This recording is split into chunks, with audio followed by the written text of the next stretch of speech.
Welcome into the Autzen Audibles Podcast. I'm Matt Prehm, Erik Skopil, Jared Mack on the show. Welcome to your Monday edition of the podcast Mailbag. We've got a lot to talk about. I'm assuming a lot of it is going to be playoff centric because we are at that point. 2 weeks left in the season. Oregon's playing probably the second best team in the league in Utah this weekend. Prime opportunity to make a statement to improve your position for the college football playoff, and this is probably the best chance that Oregon has to lose a game as well. So, playoff centric talk here on the podcast. Yeah, we've got a lot of questions submitted this week. Appreciate it from a listener perspective. We're again continuing to get a lot. It's going to be some Utah talk, as Matt said, some playoff talk. We'll get to some kind of fun stuff at the back end. Well, maybe fun is subjective, but enjoyable content, I think, to discuss. All right, first off, one from Balabono91. What are the chances of beating Utah twice? Our passing game is frustrating. Being this run dependent does being this run dependent make the Ducks vulnerable at Utah? Hashtag Autzen Audibles. Let's start with the first part there. Chances of beating Oregon twice.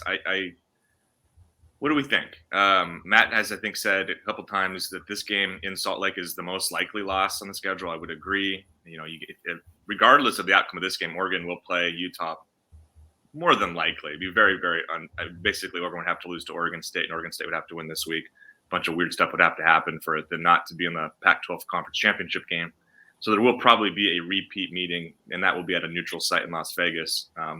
So we'll see how that plays out. But I feel pretty good. I mean, maybe I'm still riding the highs of Oregon playing, I would say, if not its best, one of its best games of the season against Washington State. Utah just had one of its less impressive weekends, especially since making the quarterback change. These games with Utah and Oregon have been really competitive. And, of course, Utah has added motivation of they go back to 2019 and can say they would have made the college football playoff if Oregon hadn't knocked them out in the Pac-12 championship game, and they're going to try to do the exact opposite here. They're going to try to be the ones knocking out a team from the playoff like Oregon did a couple of years ago. So the motivations are very much you understand why there are strong motivations for Utah, not just to win this game, but to prove a point. I just kind of think Oregon's better. And so I think the chances are okay. They're pretty good. I'd like say maybe 60, 65, 70%, somewhere in that range. I'm not going to go higher than that because Utah's a really good football team, and Oregon has yet to play like a full 4 quarters of consistent football. And they're going to need to probably show more of that than what they've shown recently if they're going to hopefully, maneuver through the schedule undefeated. I agree that the Oregon State game, I feel pretty good about that based on how the Beavers are playing. But what do we think, guys? Chances of beating Utah, not just once, but twice. And I think obviously that adds some difficulty to this whole thing. I think if you eliminate the home field advantage and these two teams play in the Pac-12 championship game, I am very confident that Oregon wins that game. I think going to Rice-Eccles Stadium is always going to be difficult, especially in late November. I think this game is a 5:30 kick their time. Is that right? Or is it their time? I always get confused with what time it is in the mountains at this point of the year. It's 4:30 our time out west, but I feel like if I hate doing percentages, but it's like 60-40, 65-35.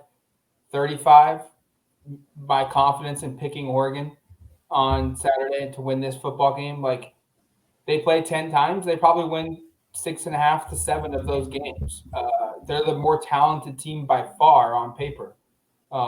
They also are equally – they play the same style of offense too, it feels like. Oregon's really good against the run.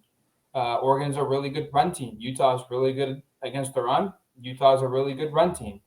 So it's kind of style on style. And in those types of outcomes, typically the team that's deeper, more talented is the one that wins. And that should be Oregon. So I think as long as Oregon doesn't come out and has just a putrid start to a game offensively, like we saw at Stanford, like we saw at UCLA, they should win this game.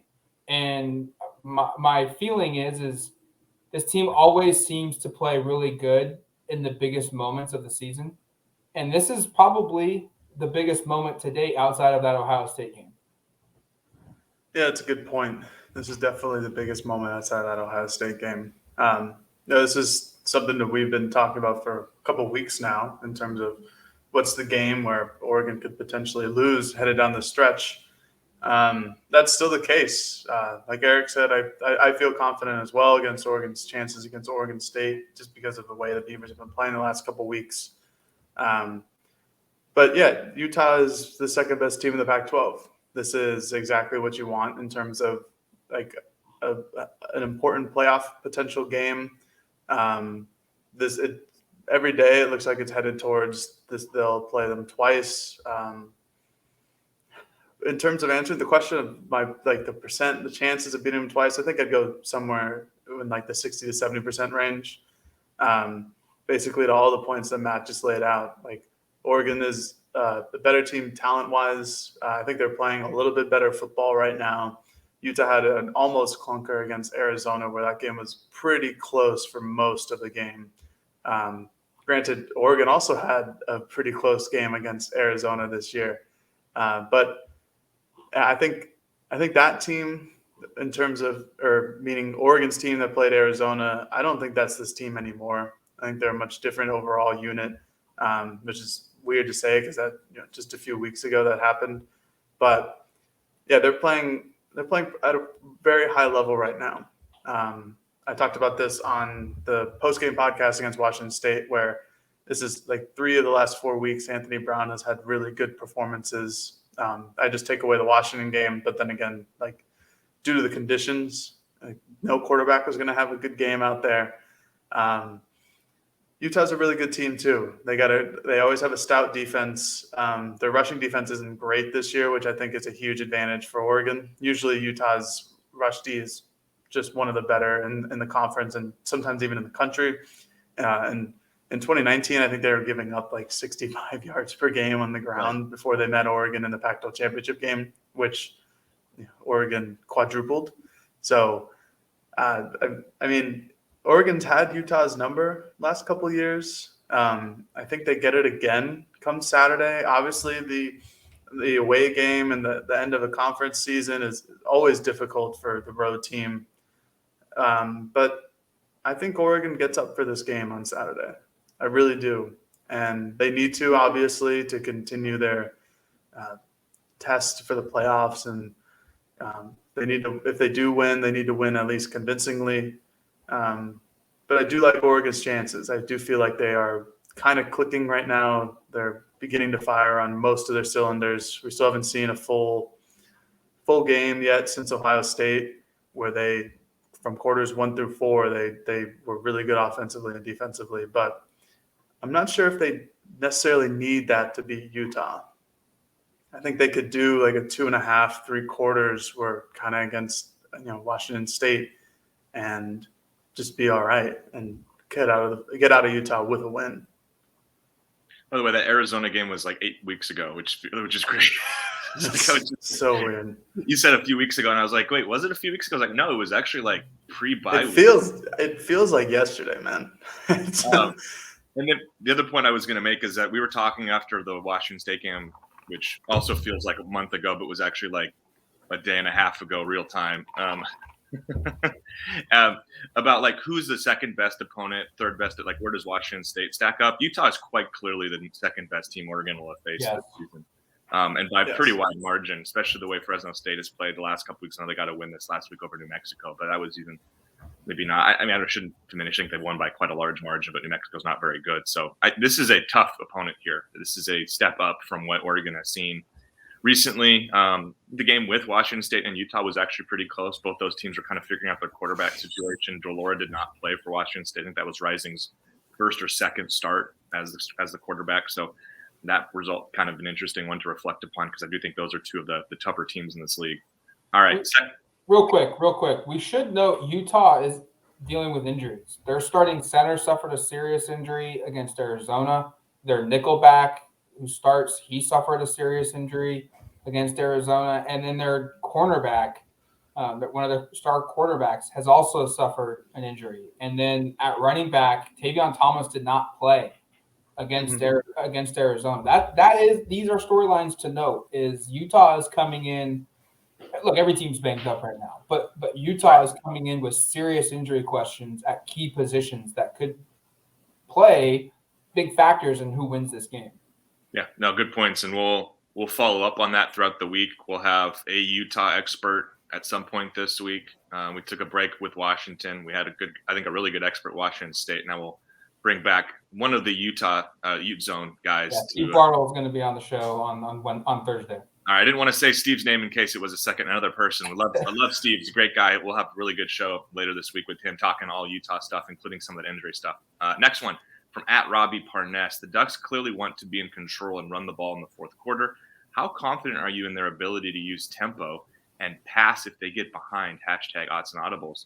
Well, we've seen them have to come from behind before, we should note, and with some success. The one game they have lost was a game where that was not the circumstances, right? Like they actually had the advantage against Stanford. Things went awry in the fourth quarter. We've talked about that so much that we don't have to run through it all. And then in overtime, they had their own struggles, but that was sort of I don't really consider that to be a pass-only situation. The game was, tied basically. They had to try to get a touchdown. They couldn't. Obviously, that is not the situation they'd prefer to be in, right? Like I think we all understand that, and I'm sure Mario Cristobal would say that straight up. I mean, he wouldn't say that they're afraid of a challenge of having to come back late, but this is a team in an offense that's built around running the football. And if it is a situation where they're down 3 points, 7 points, whatever it is in a 2-minute drill, that removes some of the ability to do what they do best, which is run the football. Anthony Brown has played pretty darn well in those clutch moments, though. And so I have some confidence there. Tempo is something we really just haven't seen, so I don't know how to answer that part. But obviously, if you're in a 2-minute drill, you are moving with a little bit more pace. I don't expect we'll see Oregon really ever run out of like a tempo situation unless they're really far behind. And I mean true tempo of like 4 seconds after the ball is placed and they snap it. This is a team that doesn't move with that kind of speed really at all, or at least hasn't shown a desire to do so very often. But passing the football, like I will also say, like I think Anthony Brown is quite clearly playing his best football as a quarterback, and you can remove the Washington game, and I think that's deserving. I know that sounds like I'm moving the goalposts, but that was very unique weather circumstances for Anthony and for both quarterbacks in the game, and I think it was pretty clear that had an inverse impact on passing. I mean, it's not like Madden? It's not like Madden. Yeah, it's not like Madden. Even in Madden, you get a little bit of resistance now. They've upped the gameplay. But like you just think back to the last, and I'll say the Cal game is, let's call it quote unquote the turning point. That was the game when he was booed. Even the stats there aren't terrible, but UCLA, Colorado, and then this past weekend, even though they didn't have a lot of yardage accumulated, but I like you go back and watch it. He made some pretty critical throws and big moments on a couple third down throws that were big. Obviously, late in the game, the pass I thought was really significant. It was a 2nd and 12, but hitting Chris Hudson to pick up 18 yards, that sets up the drive the touchdown, the first Byron Cardwell touchdown to put him up 2 scores again. So like he's had his moments. Of course you'd prefer to have Oregon playing with the lead, but I don't know. What do you guys think? Like if let's say Oregon's down 3 points with 2 minutes to go and they need to drive the length of the field, like what's your confidence level in these guys getting it done? Pretty good. I think a big part of the stigma that Duck fan has with Anthony Brown is that they don't look at the fact that he's accumulating consistently about 230, 280, somewhere in that range, sometimes more than that, of total yardage. But it's not just all passing. Everyone is so used to an Oregon quarterback being a gunslinger and being able to throw for 285 every single game, and on a really good day going near 400. And I harken back to 2009 when I said this early on in the year that Anthony Brown reminds me a lot of Jeremiah Masoli, and the stats are very, very similar right now from the 2009 season. And that 2009 team, they had to come back to beat Purdue. They had to come back to beat Utah. They had to come back and I believe beat Arizona State, and they had to come back and they had to beat Arizona. They had to come back to beat Oregon State. Or no, they dominated Oregon State, excuse me. And I know different systems. We're comparing apples to oranges. But like you said, Erik, this team Anthony Brown has shown in the fourth quarter, he is very, very good. And this team is very, very clutch. And so as long as they're not down 2 scores with 5 minutes to go in the game, I feel confident that they can come back from any kind of deficit, unless it's just a clear-on blowout that they face. Just because we've seen them play really, really good. And if they need a touchdown, they've got 3 timeouts and they've got 3 minutes to go, 4 minutes to go. They can still run the football and go the length of the football field and score points. And they're consistent. They're getting better throwing the football. Anthony Brown has had some of his better throws from an individual standpoint in all of the last 3 or 4 games. So, I really think there's confidence in Oregon being able to make a come from behind victory if needed. Yeah, I agree. I think my confidence level in this hypothetical with 2 minutes left, down by 3, I feel pretty good about it. I still feel. I think I would feel better if they had all 3 timeouts. But again, now we're really hypothetical here. But I think 2 timeouts, Jared. They have 2. 2 timeouts. All right. Yeah, let me think about it a little more. No, I still feel good.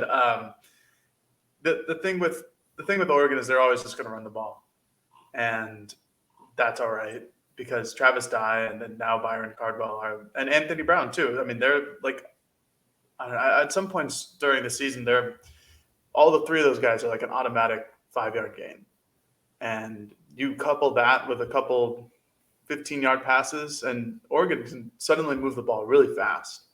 And you saw that against Colorado. Honestly, that was one of the better offensive performances they've had this year. Right. And they went down the field and scored every single drive. So that's the level they can be at. They could put up a 50-burger if they need to, and that's why you should be confident in this team is that they have that. They don't always show it, but if they get into an early game rhythm, especially with Brown passing the ball, they can compete with anybody in the Pac-12 in terms of scoring. They have the talent. They have the weapons. We've known that all year long. Utah's defense is pretty good this year, but it's certainly not as good as it has been in years prior. And I think that's a huge point. Utah plays a physical brand of football, and as does Oregon. But I still feel like Oregon's physical prowess is a higher level than Utah's. And Oregon's offensive line has been really, really good the last month and has provided Anthony Brown with a lot of protection. Washington State has some really good edge rushers. I think they had 1 sack all game against AB. Obviously, they didn't throw it a lot, just 22 times. But Brown still completed 17 attempts in the second half. He had some really good throws, just stepping up and throwing it over the middle of the field. He had that one to Johnny Johnson. He had the Chris Hudson one, like Erik mentioned. I'll bring this up again: the step up in the pocket and the throw almost on the run down to Troy Franklin down the sideline. Yeah. It's a really good throw. Franklin didn't come down with it. Happens, but Brown threw the ball, and that's something he probably wasn't going to do earlier in the year. But he took the shot. B, he put it exactly where it needed to be to Franklin. High, let Franklin use his height, and C, that shows a little bit more confidence from Brown now. And so I think that's a good thing looking forward in this hypothetical where Oregon is down. They have the guys to get it done. And obviously it all stems on if Anthony can make the throws. Right now, I mean, my opinion on him has changed very much in the last month, just from seeing him control the offense at a much better rate, much better pace, more confidence stepping up in the pocket, setting his feet, all of that. He has clearly improved a lot in the last month. And that's huge for Oregon's offense going forward. That's huge for Oregon's offense in this game. And it's huge for Oregon's offense in this hypothetical 2-minute scenario. I think this is where I've said this before. Mario Cristobal and this Oregon style, they do not play a game in a system where they're going to consistently get these 49-10 victories over the Washington State programs. But the way that they play, they have shown they will be in every single game, whether it's a 5-4 team or a 9-1 team that's a top 5 program. They are going to they play a system that keeps them in the game every time, and you go into that fourth quarter knowing you can win the game. I think it's notable with Anthony, and you mentioned the confidence to throw the ball downfield a little bit. I don't think he's not looking over his shoulder anymore. Cristobal has made it very clear that even with fans challenging his status as the starting quarterback, that doesn't matter.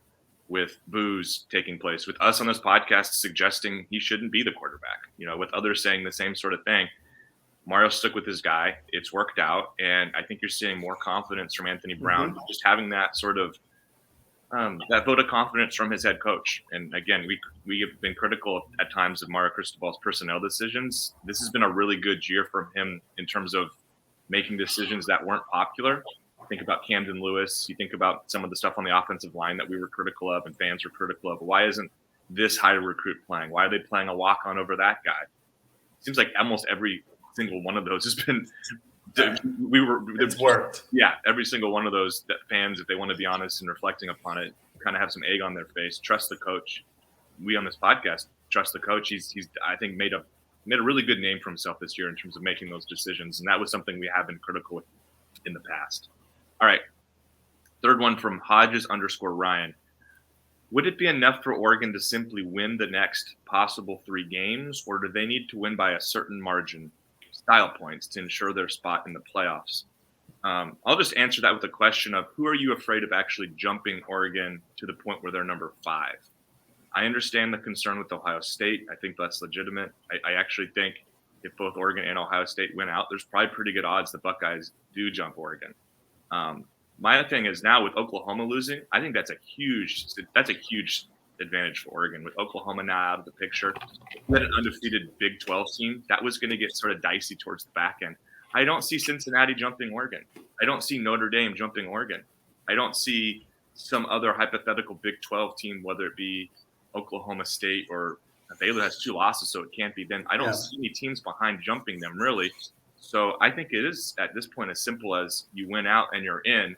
The only way style points really matters to me is getting off of that number 4 seed, and that'll also somewhat depend upon what happens with Alabama and Georgia ahead of you. But if you want to avoid Georgia, which I think everyone should try to avoid as much as possible, because that's a wrecking ball team right there. You don't want to play that team. That is where maybe the style points do matter, because if you can get to be in that 2-3 game and avoid Georgia, to me that's a big win. I actually feel better than I have since we got the first batch of playoff rankings. I guess that was only a couple weeks ago. But I feel better about the idea that Oregon actually does control its own destiny right now. And a huge part of that is what's happened the last 2 weeks, where you see some undefeated ACC teams drop. You see Michigan State drop a game. We now know between Michigan and Ohio State, one of those teams is going to lose. Michigan State or Ohio State, one of those teams is going to lose. And then you have Oklahoma exiting the picture. I don't see a team that'll jump Oregon to push them off of 4 if Oregon wins out. Yeah, I mean, the way Oregon gets jumped is a perfect scenario for every other team out there to basically win out. And as we know in college football, chaos happens in November. It's hard to win in November.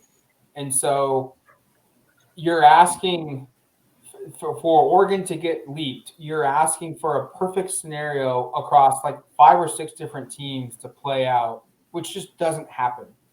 Like you noted, Oklahoma losing is huge. I do wonder what would 11-1 Oklahoma State team that gets to their conference championship and wins big. Like if they blow out Oklahoma and then they blow out whoever they play in the Big 12 championship game, maybe they're in that discussion because they will have played some top teams down the stretch. But even then, that's very wishful thinking. Mm-hmm. If all we're talking about is, hey, get in, don't matter what ranking you have, what seed you have, 1 through 4, yeah, they could win the next 3 games. Utah on the road, Oregon State at home, Pac-12 championship game. They could win those 3 games by a combined victory margin of 3 points and still get into the college football playoff in my eyes. Mm-hmm. So my thing with Oklahoma State is they just got off a win and Oklahoma lost, and those 2 games still play bedlam. Later in the month. We're recording this before Tuesday's new updated college football playoff selection committee and their rankings, but they're number 10 in the country. Yeah, really think they're going to jump 6 spots. Yeah.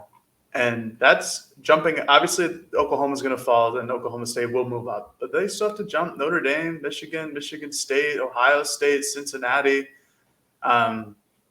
Obviously, the Big Ten is going to be chaos down the stretch with Michigan State's schedule and Ohio State and all that good stuff. And that's going to be a lot of fun to watch. I'll tell you what, I'm excited for those games. But Oklahoma State's in a tough spot. Like, they really have to have a lot of things go their way. Like Matt said, it's hard to win in November. We're assuming that Oklahoma State beats Oklahoma, and we don't know. Maybe Oklahoma finds something with Spencer Rattler or Caleb Williams figures it out. We don't know. We also don't know about Oregon. They still have to win all of their games. Right. I'm not saying I'm like expecting them to lose or anything like that, but we've all seen crazier things. We all probably expected Oregon to beat Arizona State in 2019, and that didn't happen. So that's the fun of college football. To answer the question, though, if Oregon does win their final 3 games, and the Pac-12 championship game, presumably over Utah again, yeah, I think that they're in. I think I've been saying this the whole time. It's that they do control their own destiny. And I think what really matters is how Ohio State finishes the year, because that's the only team I'm afraid of. And afraid being a very loose term. Of jumping Oregon, you mean? Yes, yeah. Cincinnati, I don't think so. No. I mean, it's a great story. Love Cincinnati. Never been, but I heard it's a great place. They've had a great year, but they are a group of 5 team. And this is what happens to group of 5 teams. They just don't get in. Their resume is never as good as – their resume isn't even as good as Oregon's. And Oregon plays in the Pac-12, which is the weakest conference in the country. And the ACC is right there too, don't get me wrong. But I'm not afraid of Cincinnati. The Big Ten has to go through all their stuff. So 6 and 7 in Michigan and Michigan State. Who knows what's going to happen there? It's Ohio State or bust to me. I'm a little afraid of Notre Dame just because of the Notre Dame name. But then again, they don't have a conference championship game. They play some cupcakes down the stretch. Here's why Notre Dame doesn't get in is because they lost the head-to-head to Cincinnati. They lost, right? Yeah, they lost to Cincinnati. So they would have to leapfrog them. And the committee has shown that they do value a head-to-head. And I know Michigan is in front of Michigan State, but I still feel like that's just an instant reaction from Michigan State dropping a game to unranked Purdue and getting blown out doing it really bad. I don't know. I think it's really honestly the only team to be afraid of is Ohio State. They still have a couple games against ranked opponents, and then the Big Ten championship game. The game against Michigan will be another top 10 victory if they are to win. I think the ideal scenario for Oregon is obviously winning out. I kind of expect Ohio State to win out. They're just playing really good football right now. If Alabama loses in the SEC championship game, they'll be out of the playoffs. And that'll basically open up 3 spots because Alabama's going to hold on to that number 2 seed until the conference championship game. And if they beat Georgia, hypothetically, then Georgia's not falling out of the top 4. They've been 1 or 2 basically all year long. And that only gives 2 spots for the rest of the remaining, everybody in the country. So having 3 obviously is better than having 2. But it all depends on if Oregon wins. That's the only thing that matters in this scenario. Yeah, I feel more confident that Oregon loses a game over their next 3 than Oregon winning their next 3 and getting jumped by somebody. I think jump by enough teams to get pushed out of the playoff. I still think the Ohio State probably. I think Ohio State probably ends up getting either it happens or it's. Yeah, I think it'll happen by the end. Honestly, that's where I was going. That I just think there's a better chance that they lose a game and it doesn't matter than so many teams jumping them and Oregon wins out and they're not in the playoff. I just can't see that part happening where they get jumped enough. And again, I just want to say the saving grace for this season. This is why you schedule these non-conference games. Is if Oregon was undefeated right now and played Bowling Green and beat them as opposed to Ohio State in Columbus, Oregon would be probably on the outside looking in. They would have a resume not even as impressive as Cincinnati as an undefeated. and they'd be sitting there going like, we haven't lost all season. What do we have to do? But the conference schedule would weigh them down so much. That win against Ohio State is so critical. They'd be in Oklahoma's scenario. Yeah, they would have been in the used to be previous Oklahoma scenario where they would probably be 8 or 9 right now, despite being undefeated and going, well, what do we have to do to get respect? And the answer is, it seems like, play these non-conference games, and if you win them, you give yourself an opportunity.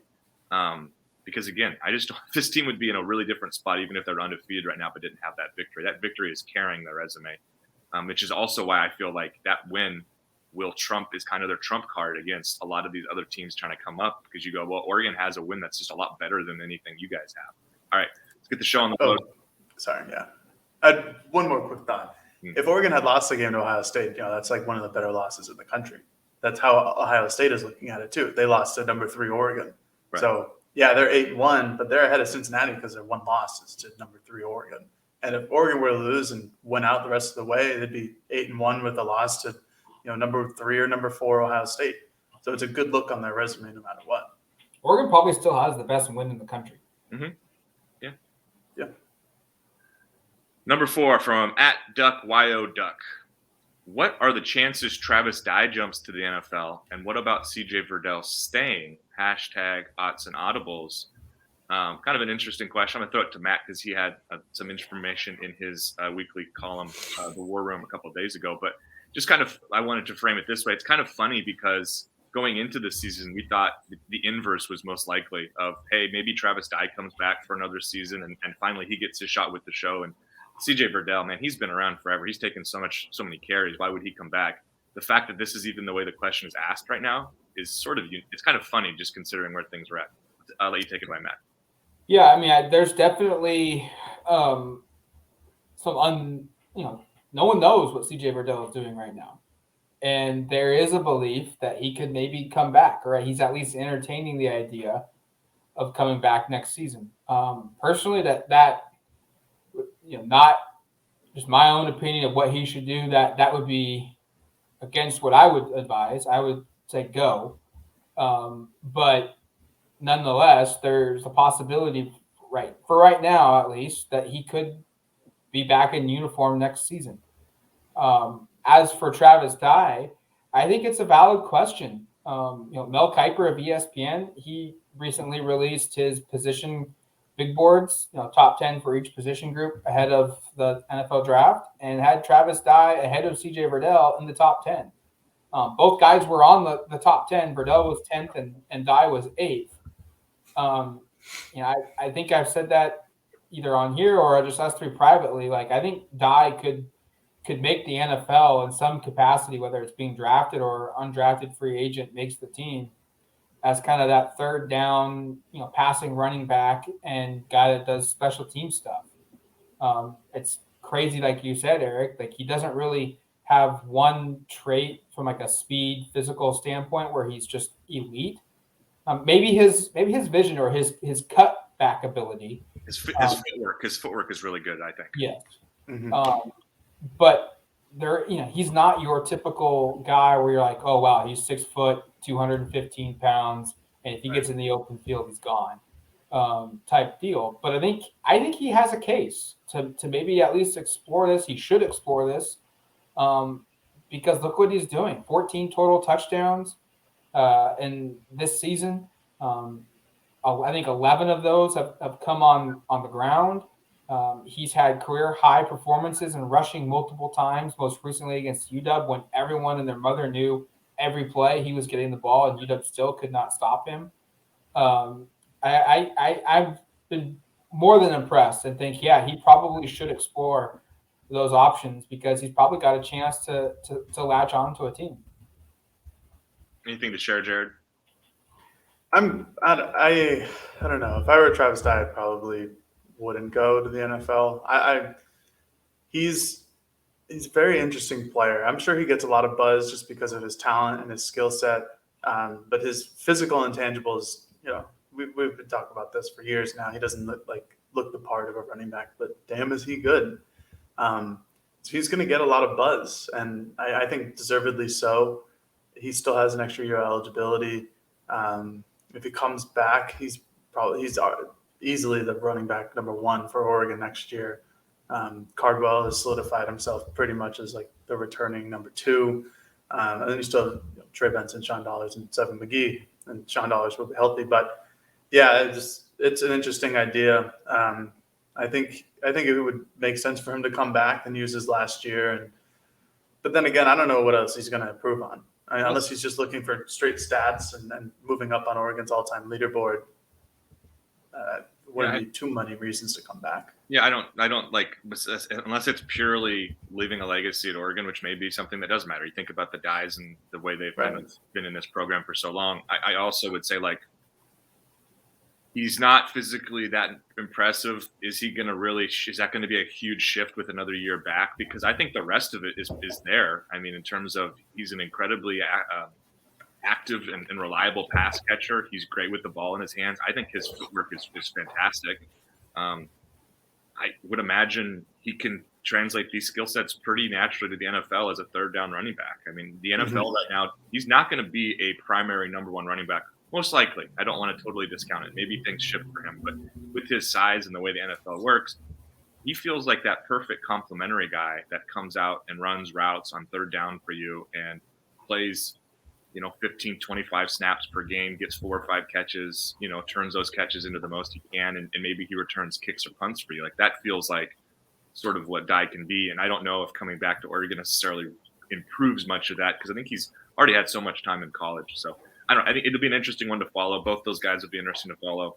Oregon should have a good representation of players drafted in the 2022 NFL draft in spring. I'm going to change my thoughts. I think he should go. I think there's no reason to come back. Honestly, yeah, he's done it all. He's shown he can do it all. He's probably never going to have a better season than this because he is running back number 1. And if he comes back and gets hurt, he's screwed. So go, Travis, go. It's very much like Brady Breeze after the 2019 season, where Breeze had just an insane 5-game stretch. And it was like, yeah, you're going to come back and you're going to share the role. Maybe you're going to be the starter, but you're going to share the role. But you have no chance to replicate what you did over those 5 or 6 games over 13 or 14 games in 2020. So that's why I thought it was totally fine for Brady Breeze to go. Now, I do think if Dye does come back, and Verdell is gone, I do think he can replicate a little bit of what he's doing right now. But like Jared said, if he does get hurt, he's screwed. But what I was going to say is, even if both guys go pro, this kind of goes away from the question, I still feel really good about the position, because what we've seen from Byron Cardwell the last 3 games, I think he has shown that Oregon is in a good place from a starting running back position next season. So if Verdell and Dye come back, that's probably, from an Oregon-centric perspective, best case scenario. If Dye comes back, you're totally fine. He's going to be good enough to be the best running back in the conference. And if he goes too with Verdell, you've got Cardwell waiting in the wings, who has shown over the last 3 games he can be a 1,000-yard rusher and a primary running back for a really good team. Absolutely. Big Cardwell fan on this podcast. I think we all are. I'm sure we'll have more Cardwell talk as we move forward throughout the rest of the season. Last couple, one from @Dylan A. Hoffman. Out of anyone in the current top 10, if Oregon were to make the playoffs, who are the top 1 or 2 teams you would feel confident in playing in the playoffs?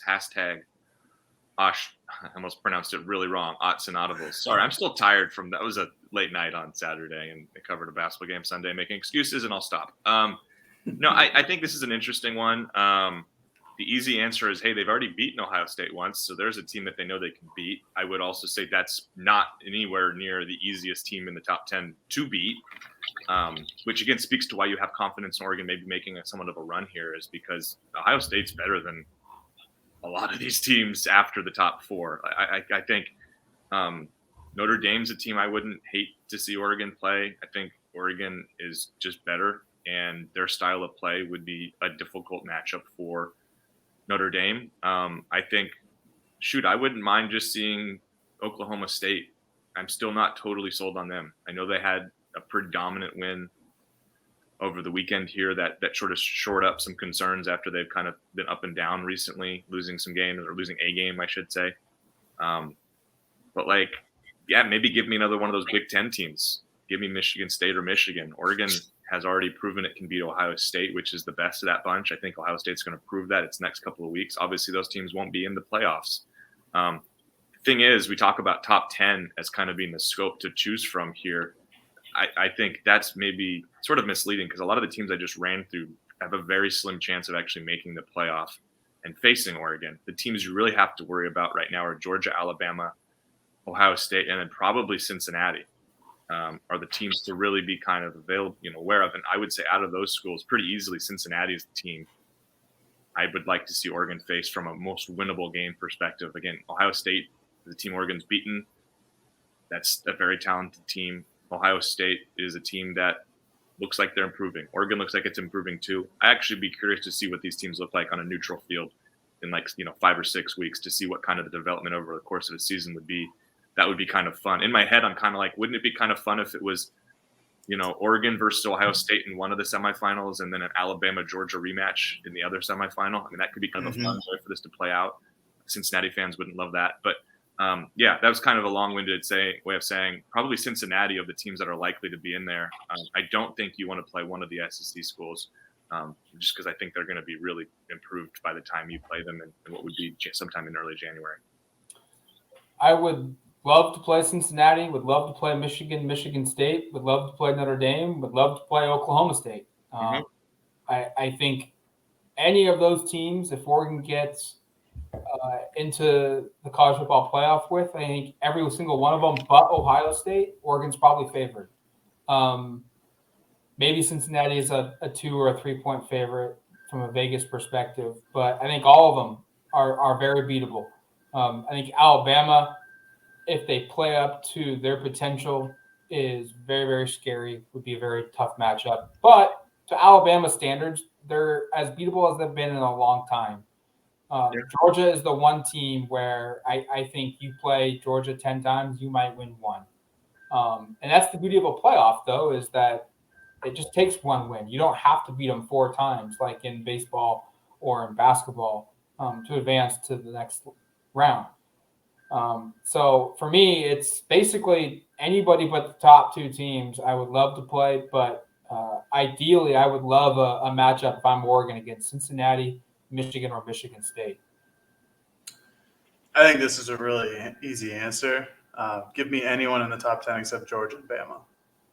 That's about it. I don't want to play Bama. Don't want to play Georgia at all. I guess if you had to, I'd pick Alabama over Georgia just because their offensive line woes have been really bad this year. I don't know how many Alabama games you guys have watched, but man, they kind of get thrown around up there on the front. But yeah, Georgia's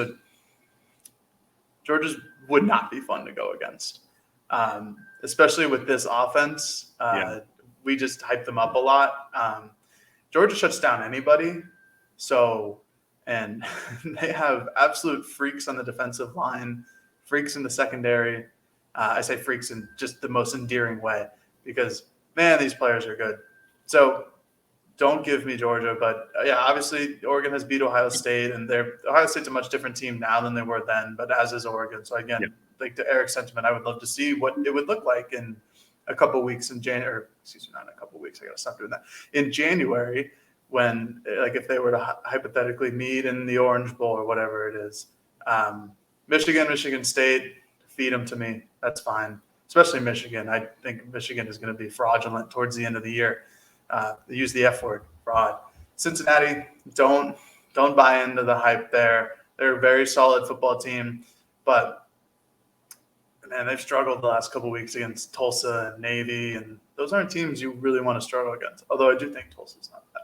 But Notre Dame, I don't think they're as good as their record indicates, and I don't think they're as good as their ranking indicates. I actually kind of like Oklahoma State. I think they're a pretty solid football team. They're more physical than a lot of other Big 12 teams. But, again, that's a team that's pretty far-fetched at this point to make it into the playoffs like I brought up earlier. Let's finish with a fun one from @DuckForQuacks. Longtime listeners know when he throws a question, I usually have kind of got a little bit of fun sentiment to it. This one is pretty good. What has the better visual quality? The ESPN cameras are watching from Spencer's Butte with the telescope. Also, Is ESPN doing us a solid, making the game so unwatchable that the committee just had to take our word for it that we are playing like a playoff contender?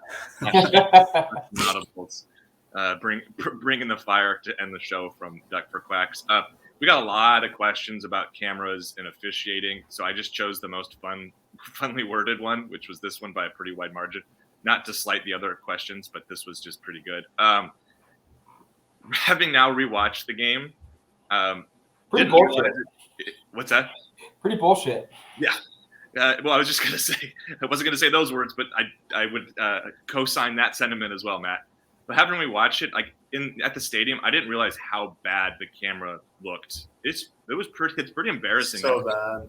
It's pretty embarrassing. That's what it looks like. It's pretty embarrassing. The broadcasters just didn't seem like they had any clue what was going on the entire game. A couple of times when the officials made calls that looked pretty obvious, although sometimes they didn't make the right call even when it was obvious.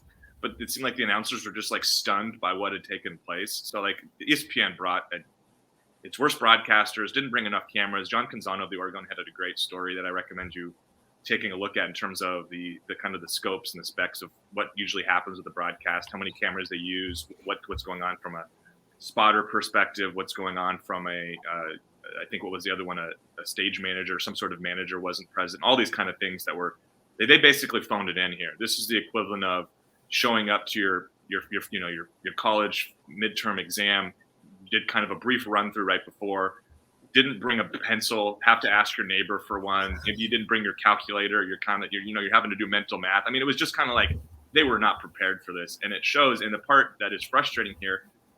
It doesn't just bite the broadcast, it bites the overall game because as we've now established, ESPN didn't bring enough cameras, didn't have a better angle, and Oregon should have scored a touchdown with Anthony Brown. I'm pretty confident that was wiped off the board that could mean something in these style points conversations, although we just established maybe those aren't that imperative anyway. And then to the second question, guys, is it beneficial that ESPN does such a bad job of broadcasting this game so that the committee can't see what is actually taking place? Because I actually argue the opposite of. I would too. Especially in this last one, there's actual evidence of like if ESPN broadcasts the game more effectively, the officials probably have better angles to look at and make the right calls in some of these instances where they just don't have the right angles. So I think it's doing the opposite.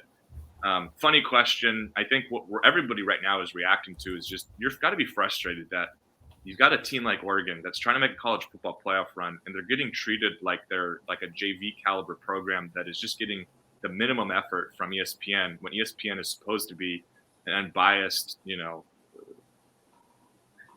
it's just frustrating. I don't know. I don't have a good way to say it. I was going to go off on a tangent. I don't want to go too far because, it's ESPN. We're technically owned by CBS. We work through them. So I don't want to start some sort of blood war here, but our podcast probably isn't going to do that anyway. You can't help but feel like Oregon's kind of getting screwed over right now by something that is so far out of their control and that frankly shouldn't have the ability to really play that big of an impact in their college football playoff run, but yet here it is. George Kliavkoff needs to be on the phone every single day calling ESPN executives until they scream, enough, we'll fix this, sorry. Because it could cost Oregon, and it could cost all 11 other teams in the conference and the conference headquarters millions of dollars if Oregon misses out because ESPN didn't follow through with the budgeted amount of spotters, cameras, quality cameras, cameramen for this game. Because what if the Anthony Brown touchdown that should have been a touchdown but was ruled a fumble because they couldn't overrule it because it didn't have enough camera angles? What if that was a turning point and Washington State returned it back for a touchdown and Oregon walks out of Autzen Stadium with a 3-point win over Washington State? Let's just say that plays out. Well, the committee could come out and say, yeah, they won, but they played like crap. And we're going to drop them down. And it's like, well, wait a second. We scored, and the refs didn't have the advantage of camera angles to review the play correctly. And this sequence never should have happened. This has happened far too many times. And at Stanford, the camera angles were really terrible. The quality was really terrible. And the officiating, Oregon put themselves in a position to be here, but the officiating cost them a game already this season. And if I'm George Kliavkoff, the Pac-12 commissioner, I'm up in arms. And I understand there is a very fine line of maneuvering and posturing, and you don't want to piss off people that are paying you millions of dollars every year for your TV deals. But at the same time, you need to put some public pressure on your TV partners to say, hey, you know what? We have a team that's in the playoff. It's in your best interest to put forth the best product possible to promote this team, because they're going to be more than likely one of the teams and your biggest moneymaker all year. Yeah. So I'm writing about this for my Machinations column this week, which should be up by the time people listen to this podcast. But this is ridiculous. Like, I'm over the moon about this in just the worst way possible. Timothy Burke had a tweet during Oregon's game where he took a screen grab or screenshot from the Ole Miss A&M game and compared it to the Oregon and Washington State game, and it's just night and day. It's really, really telling, obviously, who ESPN cares about. And I kind of understand, because they're trying to make money, and that's kind of the world we live in, and it is what it is. But this is number 3 Oregon.